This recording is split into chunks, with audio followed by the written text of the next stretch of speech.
গণ অধিকার পরিষদের সম্মানিত সভাপতি জননেতা নুরুল হক নূর, যার নেতৃত্বে সারা বাংলাদেশের 64 জেলায় ট্রাক মার্কার বার্তা অলরেডি পৌঁছে গিয়েছে।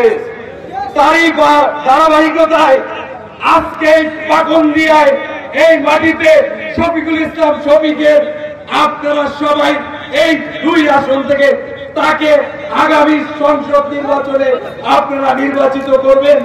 আমরা চাই তার হাত ধরে এই পাকুন্দিয়াবাসী উন্নয়নের জোয়ার আসুক এবং জনগণ তার রাষ্ট্রের মালিকানা বুঝে পাক।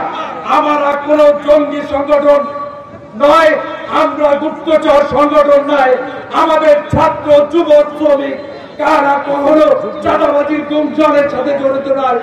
আমরা আপনাদেরই লোক, আপনারা আমাদের পাশে থাকবেন। আমরা কথা দিচ্ছি আমরাও আপনাদের পাশে থাকবো ইনশাআল্লাহ। আপনারা সবাই ট্রাক মার্কার পাশে থাকুন এবং ট্রাক মার্কাই হচ্ছে আপনাদের মুক্তির জায়গা।